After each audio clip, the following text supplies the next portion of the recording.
Olá, bem-vindos a mais uma edição do podcast do Achei USA e hoje nós temos o prazer de ter aqui na nossa redação o presidente da Câmara de Comércio Brasil-Estados Unidos da Flórida, Márcio Cunha, que foi empossado no cargo no início do ano e já tem conseguido imprimir a sua marca na entidade. Márcio, obrigado pela sua disponibilidade. Imagina, eu que agradeço o convite.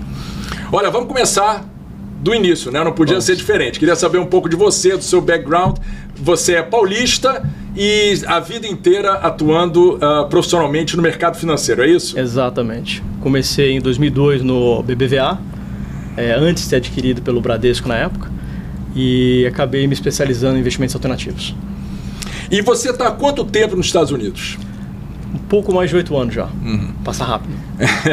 Você é formado em administração de finanças, né, pela ESPM. Você tem também diplomas de Harvard, da USP. Eu queria perguntar para você como é que entrou essa questão de finanças na sua vida. Foi por acaso. Como qualquer jovem de 18 anos, eu não sabia o que eu queria fazer. Então eu prestei arquitetura, direito, física nuclear e administração, que é algo mais coringa, né, mais genérico. E minha mãe já me dizia: filho, você não sabe o que você quer? Então faz o seguinte, você tem os idiomas, você tem o inglês, você tem o espanhol, vai te faltar o francês, mas por que você não segue uma carreira diplomática? Por que você não vai pro Itamaraty, vai fazer Instituto Rio Branco? Tá bom, mãe, acho que eu vou fazer então. Aí me inscrevi na SPM, na época era SPM PUC, só que tinham relações internacionais. Mas logo no primeiro trimestre teve uma simulação de pregão lá de uma empresa chamada Patagon, que fez o Patagon em Campus. Eles iam nas faculdades ensinando, contando e tentando educar sobre investimentos financeiros e mercado financeiro. Na simulação de pregão eu ganhei a camiseta, né? E achei que era uma coisa muito interessante. Naquele mesmo dia eu já mudei minha especialização de relações internacionais para finanças. Olha, defendendo aí a sua mãe, a diplomacia é uma carreira bonita, mas você também não tem que reclamar de ter optado pela carreira financeira, as coisas têm indo bem, né? Sem dúvida, eu sou muito realizado, então eu gosto muito do que eu faço. Bom, vamos falar da BSSF, que é a maior câmara bilateral das Américas aqui nos Estados Unidos, né? E uma história belíssima de 44 anos, e você certamente está sentindo a responsabilidade de ocupar uma posição onde já, né, a BSSF teve presidente de muito destaque, né? Como é que você encara essa responsabilidade? Bom, a Câmara é um ano mais velha do que eu, então a responsabilidade é fora da curva, e eu tenho hoje o privilégio de servir nessa posição, sabendo que 43 presidentes antes construíram essa trajetória. Foram 43 mandatos, pelo menos. Alguns presidentes serviram mais do que uma vez. Mas foi graças a eles que hoje a Câmara está na posição que está e eu posso buscar construir para os próximos 44 anos. Conto com o apoio de um board extremamente generoso, leal e dedicado. Lembrando que todo board é voluntário. Então, nós doamos o nosso tempo justamente para construir um ambiente próprio para os nossos members, que eles possam usufruir de todo o relacionamento da Câmara, toda a história e experiência da Câmara e acesso. Então é com muito carinho que eu encaro essa responsabilidade. E a gente, quando fala de ex-presidentes, é inevitável pensar em nomes, por exemplo, como o Thomas Scola, que foi um dos fundadores, mais recentemente o Alexandre Piquet, o Carlos Mariaca, e eu acho que você está seguindo essa linha de tornar a Câmara bem mais acessível aos empresários, às empresas e principalmente aos jovens empreendedores, jovens profissionais, né, que a gente chamou de segunda, terceira geração de brasileiros aqui nesse país. Como é que isso tem sido feito? Justamente fazendo uma conversa muito mais aberta. Então, trabalhando melhor a comunicação. A Câmara sempre foi acessível. Acho que o que nós pecamos ao longo desses anos, em algumas instâncias, foi comunicação. Com uma comunicação, às vezes, um pouco mais formal, um pouco mais alto nível, então com profissionais mais sênior, o que às vezes complica ou afugenta os mais jovens. Então hoje, e já temos um bom tempo, o Young Professionals Committee, o Membership Committee, que são dois comitês muito importantes para os jovens participarem, assim como também novos membros começarem a ter acesso ao board, ter acesso a outros membros e se posicionarem melhor dentro da Câmara, eles poderem ter acesso. O ponto principal é comunicação, de forma que seja claro o papel da Câmara e que nós estamos lá para servir. O board está para servir a Câmara. E nesse ponto, né, que você fala de se conectar, né, com os membros, a BACCF tem 300 empresas associadas, 900 membros. E você lançou nesse seu primeiro ano de mandato um projeto de visitar todas as semanas um membro associado. Conta um pouco sobre esse projeto. A ideia do projeto é relativamente simples, é que o presidente seja acessível, que ouça o que os membros querem, e a gente possa construir, eu posso depois levar para o board para a gente construir isso junto. Lembrando, o presidente ele não constrói nada, ele na verdade atua como um porta-voz e um sounding board para todos os membros depois acessarem o próprio board da Câmara. Então é uma posição onde a gente acaba dedicando mais tempo, e estou aprendendo isso nesses últimos meses, a gente aloca muito mais tempo, justamente para que o board tenha mais informação para trabalhar, possa ter uma orientação mais precisa do que os nossos membros estão querendo. Mas 52 semanas no ano, você vai ter que esticar ou seu mandato, ou esse projeto vai ter que seguir por outras administrações, né? Bom, assim espero. É uma iniciativa que eu acho que vai trazer bons frutos e vai aproximar todos os nossos membros, não só da entidade, mas um dos outros. Porque a sua dor pode ser parecida com a minha, mas se não tem um elo que ligue as conversas, a gente nunca vai saber. De repente, poderia estar colaborando em um determinado assunto e não sabemos, porque nós não tivemos essa conversa, não teve uma ponte que conectasse os nossos interesses. Uhum. E a Câmara, justamente por ser uma entidade sem fins lucrativos, é o conduíte perfeito para isso. Uhum. Há alguns anos a BACCF inaugurou uma filial em Orlando, que acabou sendo o estopim para a BACCF lá de Orlando, né? Perfeito. A Câmara tem algum objetivo, assim, algum plano de estabelecer filiais em outras cidades aqui da Flórida brasileiras, onde tem a forte presença da comunidade, de empresas brasileiras, como Tampa, Jacksonville, por exemplo? Não, isso nunca foi o plano. Não é algo que o board discutiu. Nós entendemos que a gente consegue atender muito bem os nossos membros, tendo só uma unidade aqui no sul da Flórida. Nós nos damos muito bem com todas as outras câmaras e que no que a gente puder apoiar as diversas outras entidades, nós apoiamos. Tanto que, junto com algumas dessas entidades, nós participamos do Conselho de Cidadãos, onde a gente tem ali uma troca junto com o consulado.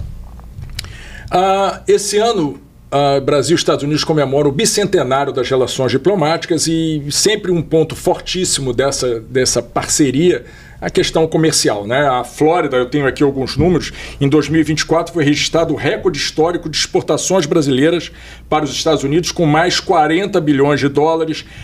O comércio bilateral de mercadorias entre Flórida e Brasil está na faixa aí de 23 bilhões, talvez você tenha até dados mais atualizados. E, enfim, queria saber como é que ficam essas relações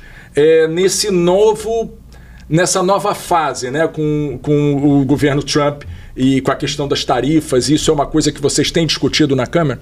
Nós temos discutido inclusive o impacto que vai ter inflacionário.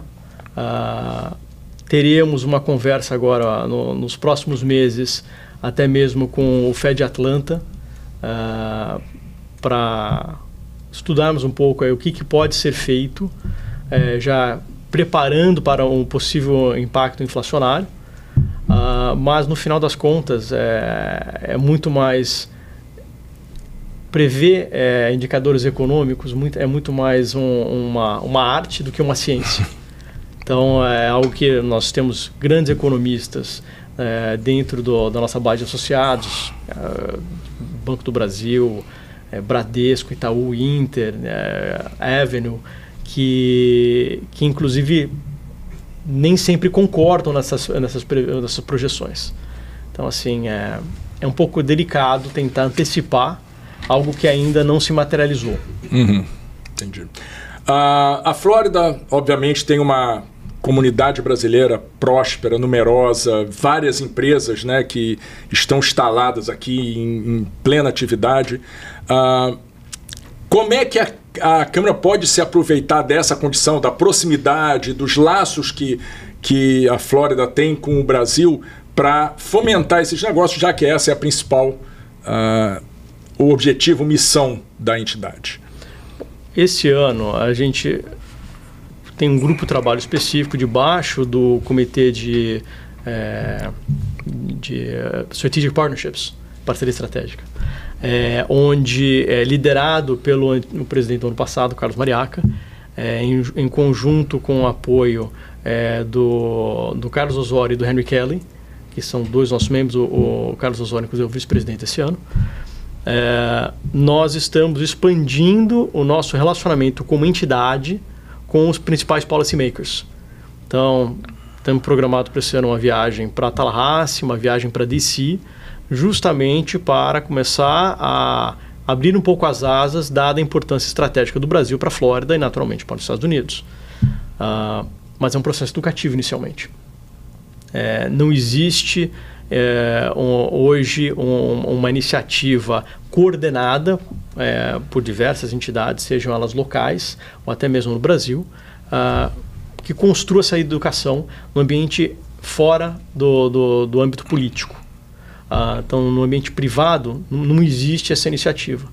Então, nós estamos construindo justamente para quê? Para dar mais acesso aos nossos membros e posicionar a Câmara como justamente esse elo, essa ponte entre a comunidade brasileira, as empresas, os executivos, o povo como um todo, aqui nos Estados Unidos. E até falando dessa nossa comunidade, como é que alguém que é um profissional, que trabalha em alguma empresa e que quer fazer parte da Câmara, mesmo assistir aos eventos, como é que é possível? O que a pessoa tem que fazer? Ela entra no site da Câmara, tem um formulário lá que ele faz um membership application, escolhe a categoria.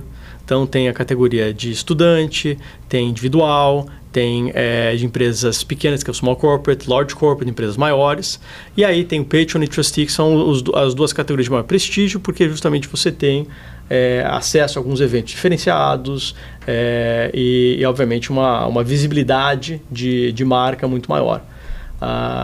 Submete por e-mail, então é uma coisa que você faz completamente online, não tem que ligar para ninguém, não tem que esperar ninguém na linha, o processo é super simples e automatizado. Isso vai para o board para poder rever o application, a aprovação feita em 30 dias, o membro já está dentro do nosso membership e participando dos nossos eventos como membro.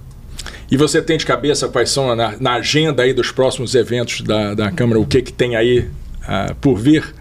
Nós temos agora o Roadshow, que inclusive está acontecendo já essa semana no Brasil. O Carlos Mariaca, que lidera o Roadshow, está lá junto com a Nathalie da nossa equipe. Tem um segundo turno desse Roadshow agora em maio, mas nesse meio tempo nós temos o almoço bimensal, bi-monthly, do Comitê de Finanças e Investimentos Alternativos. Nós teremos um evento organizado por esse mesmo comitê para discutir toda a parte de regulação com FINRA e SEC e os impactos que tem no mundo de investimentos, especificamente com as RIAs e broker-dealers. Estamos agora fechando a data para o evento com o Fed Atlanta. Teremos mais, agora já no segundo semestre, nós temos o Gala, como todo ano, inclusive vocês sempre comparecem. E aí, mais para o final do ano, nós devemos marcar o Excellence e depois, e aí os eventos de comitê. Então, tem periodicamente, acho que uma vez por trimestre, nós temos um evento do Comitê de Mulheres. Nós estamos vendo para trazer agora uma palestra muito interessante com uma entidade ligada a esportes. Então, um pouco mais de paciência, mas depois a gente dá de primeira mão para vocês a notícia. Que eu me lembro de cabeça é isso. Mas é bastante coisa. Muita coisa, bastante. Né? Que bom. Enfim, como vocês têm lá na Câmara o Open Mic, eu queria deixar aqui o microfone aberto para você falar sobre, enfim, mais iniciativas e, enfim, deixar você comunicar um pouco, explicar o que é a Câmara para esses nossos telespectadores. Ótimo, muito obrigado. A Câmara é um meio de acesso ao mercado americano. Ela serve como uma ponte entre o mercado brasileiro e o mercado americano, onde os seus membros podem transacionar, podem conversar, podem se conhecer, podem se informar num ambiente confiável, um ambiente em português ou em inglês, onde as partes, ou seja, todos os membros, já foram... foi feita uma seleção para entender que os membros são idôneos. Então, isso por si só já é um excelente ponto de partida para quem está tentando se estabelecer nos Estados Unidos. Agora, aqueles que já estão bem estabelecidos, que já têm acesso, já conhecem, é uma organização de 44 anos, com o respeito e a consideração de inúmeras multinacionais, empresas brasileiras, entidades públicas, que serve justamente para aumentar o teu networking e teu acesso. Para os jovens profissionais, é uma maneira de se manter conectado ao Brasil, para aqueles que são brasileiros de segunda e terceira geração, tendo acesso a empresas que transacionam com o Brasil também. Então, tem uma proximidade cultural, sem dúvida. Mas, mais que isso, é um ambiente para negócio. Então, fazendo negócio nos Estados Unidos ou no Brasil, a Câmara consegue te atender. Perfeito. Olha, eu queria agradecer mais uma vez a sua disponibilidade. É sempre muito bom falar sobre essa potência que é a BSSF, uma das entidades mais respeitadas aqui nos Estados Unidos. E você fique ligado aí para outros podcasts aqui no Achei USA.